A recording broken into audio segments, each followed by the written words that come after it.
Psachim Daf Pevav Amud Alev, bonjour à vous tous. Eh bien, nous pouvons commencer à la 3 lignes avant la fin.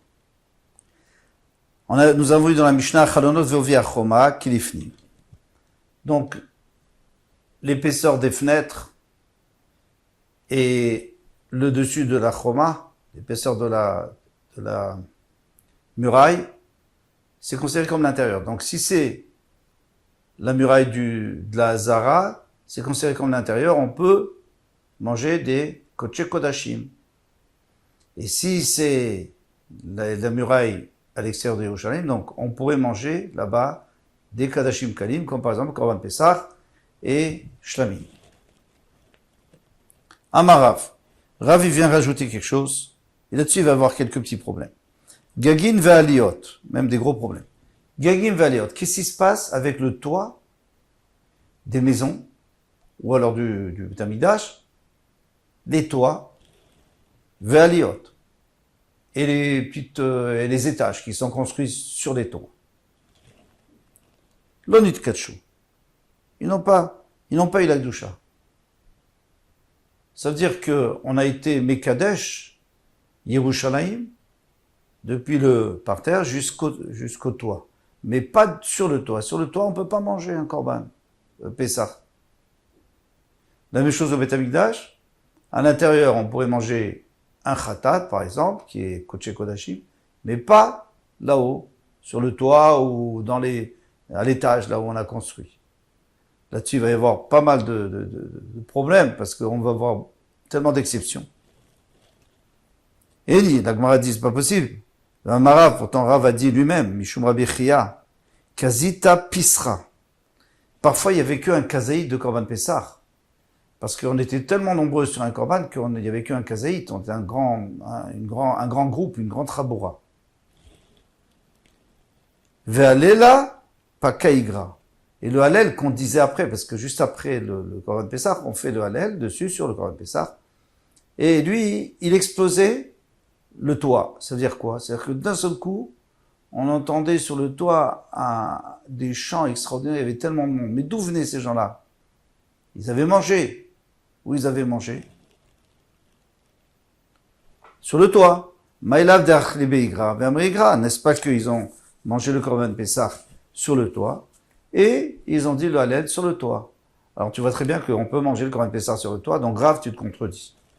Lo, d'Achli Be'ara, ils mangeaient à terre, donc dans la maison.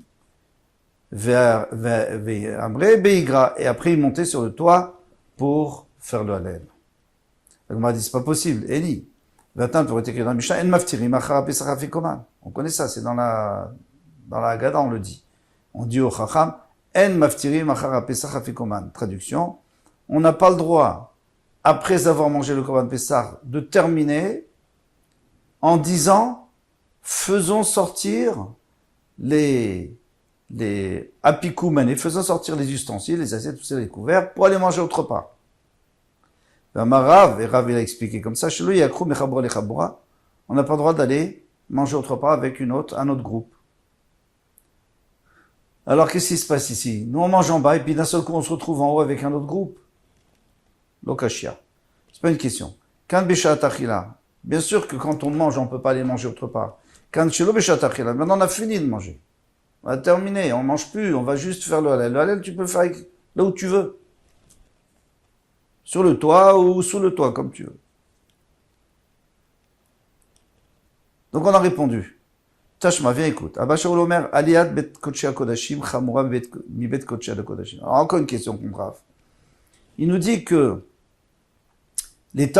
à l'étage, donc il y a le Kodesh Kodashim, avec le Aron HaKodesh et tout, et à l'étage, il y a comme une chambre en haut, au-dessus, qui prend toutes a priori, en tous les cas, sur le Kodesh HaKodashim.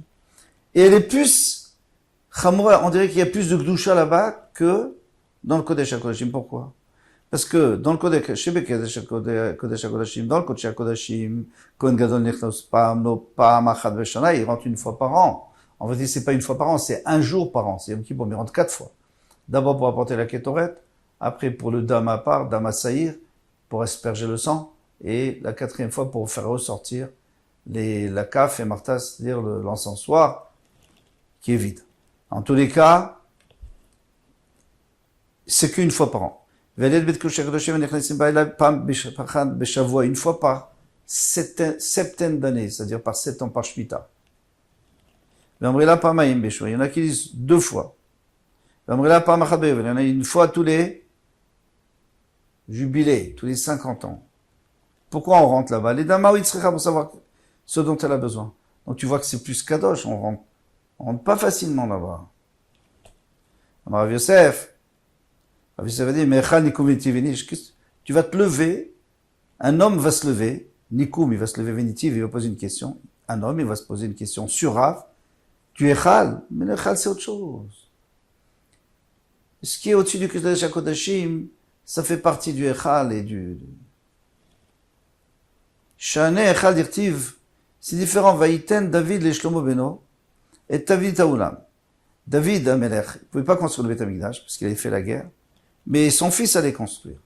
Et Hachem lui a donné les indications à David Amelech et il a tout enseigné à son fils. Il lui a dit voilà comment tu feras le Beth Amikdash. Alors, et David Taoulam, le plan du Oulam, l'Oulam ça veut dire l'extérieur, tout ce qui a le Khatser, la cour, Ved Betav,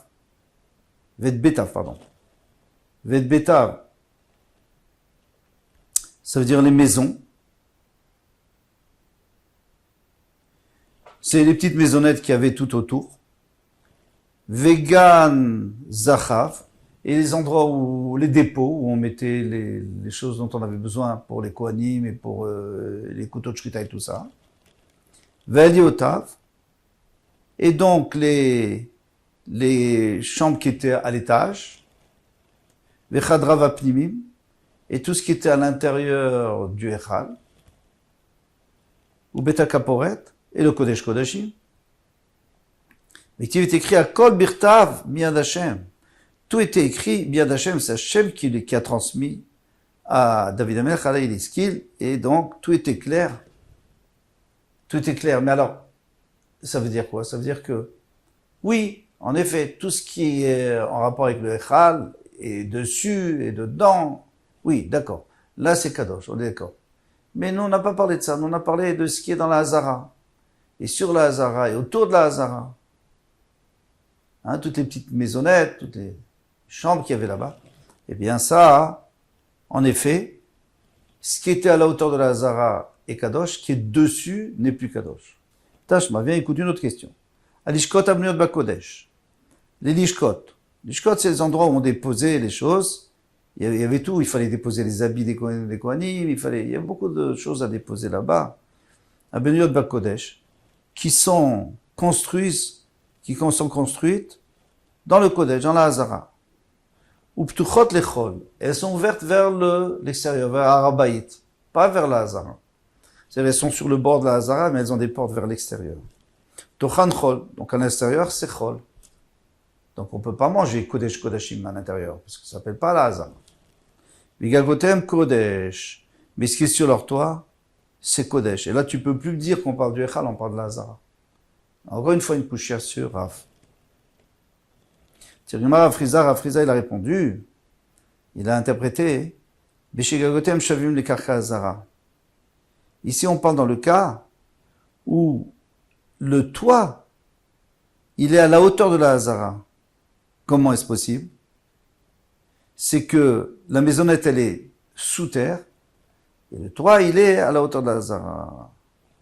Alors là, ça marche très bien, parce que comme il est à la hauteur de la Hazara, alors il a le même din que la Hazara, puisqu'on a dit toute la Hazara, c'est Kadosh, tout ce qui est à la même hauteur. Alors maintenant, on va voir la fin. Bnuyot Bechol, si elles sont construites dans le Chol, c'est-à-dire à l'extérieur de la Hazara, sur le Rabaït, ou Ptorot de Kodesh, elles sont ouvertes vers la Hazara. Tochan Kodesh, l'intérieur c'est Kodesh, Vigagotem Chol. Et le toit c'est Chol. Alors, ça devrait être exactement le contraire. Le toit, il doit être Kodesh, parce qu'en vérité, il est à la hauteur de la Hazara, à la rigueur. Peut-être pas, mais il pourrait être Kodesh. Peut-être pas parce qu'il dort, mais il pourrait être Kodesh. Mais l'intérieur, c'est sûr qu'il n'est pas Kodesh. Pourquoi? Parce que l'intérieur, il est sous terre, tu me dis maintenant, puisque le toit est à la hauteur de la Hazara, donc le dessous, bien entendu, il est sous terre. Et tout ce qui est sous terre, c'est pas Kadosh. Vissel Kadatar, et si toi tu penses que dans cette Mishnah on parlait Béché Gagot, ou cette Braïta, Béché Gagotem Shavin les Karka, on parle du cas où les toits étaient à égalité avec le Karka, Azara de la Azara, Avia les Mechilot, alors ça, Avia les Mechilot, ça s'appelle des souterrains. Rabbi Yochanan, Kol Mechilot, Lodit Katshu. Rabbi Yochanan nous a dit que les Mechilot n'ont pas été Kodesh. Donc tout ce qui est sous terre n'est pas Kadosh. Pourquoi? Très simple. Il y a un Kohen qui dort. Les Kohanim, ils dormaient, hein. Les Kohanim, ils dormaient là-bas. Ceux qui étaient la garde de garde, ils dormaient dans le Beth Amikdash. Maintenant, il se réveille et il est bas le Kéri. Il a eu des écoulements pendant la nuit. Qu'est-ce qu'il fait? Il doit vite sortir du Beth Amikdash. Qu'est-ce qu'il fait? Il descend tout de suite en dessous. Et là-bas, c'est Chol. Et après, il peut aller au mikvé et tout. Parce qu'il y avait un mikvé là-bas. Donc, mais si tu me dis que c'est Kodesh, alors il n'a pas le droit. Qu'est-ce qu'il fait maintenant? Il est coincé. Donc, l'onit Katshu. Alors, tu vois bien que tout ce qui est en dessous n'est pas Kadosh. Alors, pourquoi tu me dis que ces maisonnettes qui sont en dehors de la Hazara, mais qui donnent sur la Hazara, ils sont Kadosh? Mais ils ne sont pas Kadosh, puisqu'ils sont en dessous. Puisque tu m'as dit que le toit, il est à la hauteur de la Hazara. Qui comme Rabbi Yochanan, Tuchot la Rabaït. Rabbi Yochanan lui parle que des souterrains qui donnent sur Arabaït, pas sur la Hazara. Kitaniaï, Tuchot la Hazara. Et quand est-ce qu'on a dit que c'est Kadosh? C'est quand elles sont ouvertes sur la Hazara. Vatane Rabbi Yehuda Omer, Mechilot mitachat ha'echal chol. Bon, avant de continuer, alors qu'est-ce qu'on a dit? On a dit qu'elles sont ouvertes dans la Hazara, mais si elles sont ouvertes sur Arabaït, mais en vérité, comment voulez-vous qu'un souterrain il donne sur Arabaït? C'est pas possible, il est obligé de passer par la Hazara. Ça, c'était la Havamina, parce qu'on pensait que c'était des souterrains qui allaient vers l'Est. L'Est, c'est la Hazara. Mais en réalité, on parle ici des souterrains qui vont vers l'Ouest. Donc, ils passent en dessous du Kodesh HaKodashim, ils sortent dehors. Et ça, il n'y a pas d'Hazara là-bas, donc ça sort directement dans le Chol. Très bien. Vatanya Rabbi Yehuda Omer, Mechilot mitachat ha'echal Chol. Il a dit que tout ce qui est en dessous du Echal, c'est Chol. Alors, en dessous du Echal, c'est loin. Comment tu vas arriver à Arabaït? Pardon, c'était ici qu'il y avait la question. Comment tu vas arriver à Arabaït si tu dois passer toute la Hazara? On a répondu que ça allait vers l'ouest et c'était ouvert vers le Chol. Tashma. Gago Kodesh. Encore une fois, Rabbi Yehuda dit que le toit, il est Kodesh. Le toit du Echal, il est Kodesh. Alors déjà, David Amelech, il n'a jamais parlé à Shlomo Amelech du toit, comment il fallait faire le toit. Le Tisbera, est-ce que tu peux penser ainsi? Ve'aktane, Gagina lalou enochlim sham kodesh kodashim, on a pas le droit de manger kodesh kodashim.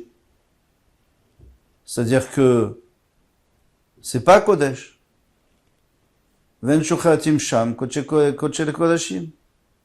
Et on fait pas non plus la shrita des kodesh kodashim. Vela kashia gogotesh, donc maintenant il y a une kashia, pourquoi tu me dis que gago kodesh? Une kashia de la Mishnah contre Rabbi Yehuda, Amarav Chama bar Guria, Leotan shte amot. Il y a deux amot qui sortent. Pardon, il y a deux amot. Amot, c'est une façon de parler, c'est amatabinyan, c'est un mètre. Donc c'était une barre qui faisait une ama. Ça s'appelle ama, on dit un mètre, qui fait un mètre. Bon, il y a des mètres qui font 3 mètres, mais normalement, 1 mètre, c'est 1 mètre. Et avec ça, on mesurait.